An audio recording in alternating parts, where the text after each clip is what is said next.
तो मेरे प्यारे दोस्तों, स्वागत है आपका अपना YouTube चैनल मोटिवेट पे स्टडी पर। आज दिनांक 21 जनवरी 2025 को आपका रेलवे का ग्रुप डी का न्यू वैकेंसी का नोटिफिकेशन आउट हो चुका है, जिसका नाम है CEN 08/2024।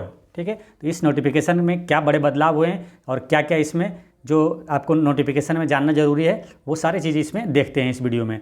तो चलिए देखते हैं आपका नोटिफिकेशन का जो आया है उसका क्या फॉर्म अप्लाई करने का डेट जो है ये 22 जनवरी से, ये क्या डेट ऑफ पब्लिकेशन है 22 जनवरी का दिया हुआ है, लेकिन ऑनलाइन आपका अप्लीकेशन आप अप्लाई कर सकते हैं कब से, तो 23 जनवरी से। ठीक है, यानी 23 तारीख से आप अप्लाई कर सकते हैं। और इसका लास्ट डेट जो है अप्लाई करने का है ना, date of application fee payment after closing है ना 22 फरवरी का।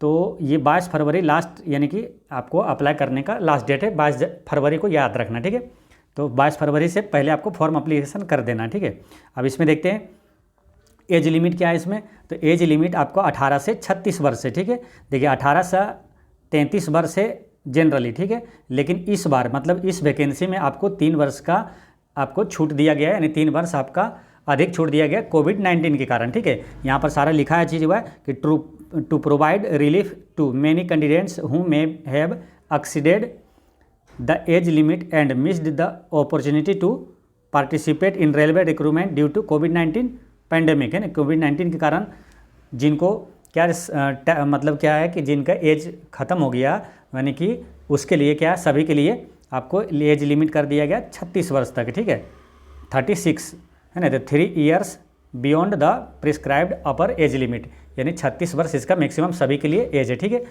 और बाकी जो कैंडिडेट है जैसे कि जो जिनको SC ST से है तो उनका अलग विशेष छूट है उसमें। ठीक है, तो चलिए इसमें आगे देखते हैं क्या है। तो एज लिमिट के बारे में आपको मालूम हो गया। अब रही बात क्या, ये एग्ज़ाम कितने मतलब होगा है ना, कितने स्टेज में होगा। ठीक है, ये क्वेश्चन कई के दिमाग में अभी रहता था कि कितने स्टेज में होगा, PT भी मेंस भी होगा इसमें क्या।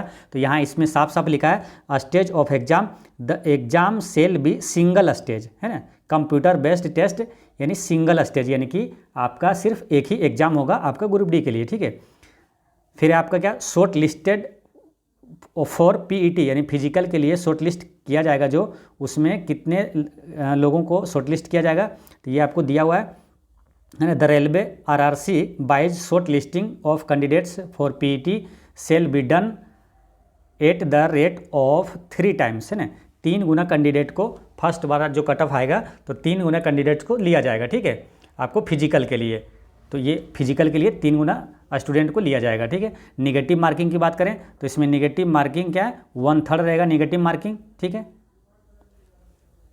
फिर आगे देखते हैं इसमें जनरल इंस्ट्रक्शन इसमें दिया हुआ है क्या। अब आगे देखते हैं क्या दिया है ना।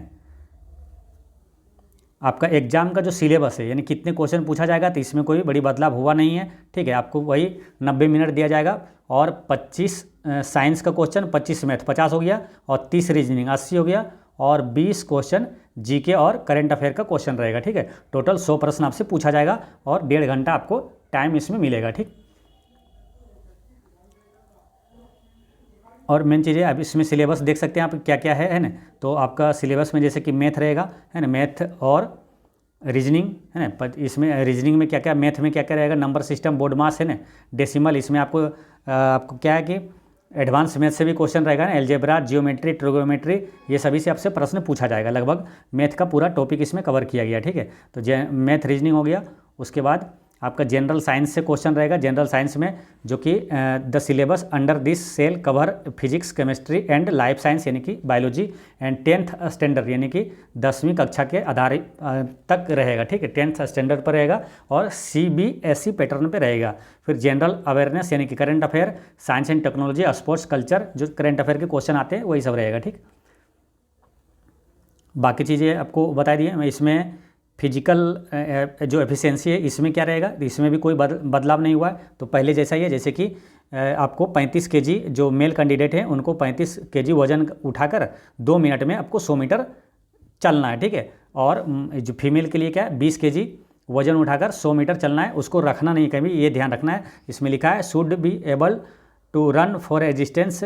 अच्छा, इसमें दौड़ के लिए देखिए, ये तो वजन के लिए, फिर दौड़ के लिए भी 1 किलोमीटर आपको दौड़ना 4 मिनट 15 सेकंड में मेल कैंडिडेट के लिए।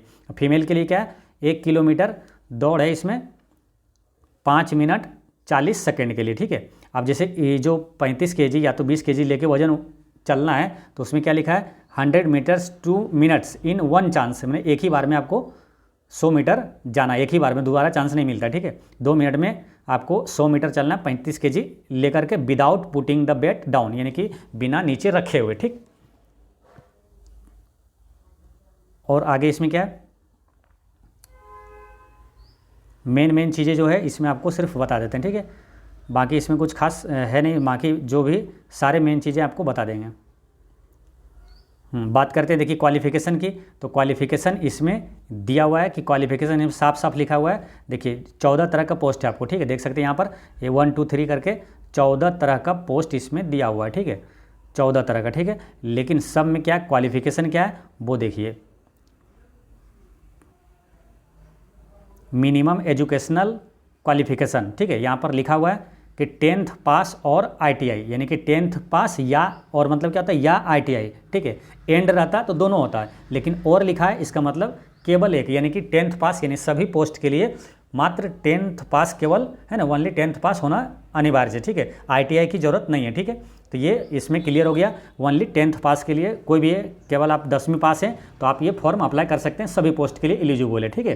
तो ये सारी चीज़ें आपको इसमें दिया हुआ है। तो आपको सारे प्रश्नों का लगभग आंसर आपको मिल गया है इस वीडियो में। जैसे एज लिमिट आपको बता दिए क्या है, तो एज लिमिट आपका बता दिए कि 18 से 36 वर्ष हो चुका है, ठीक है। या पहले 33 था, अब 36 तक हो चुका है। दूसरा एग्जाम इसमें नहीं होगा, केवल एक ही एग्जाम होगा।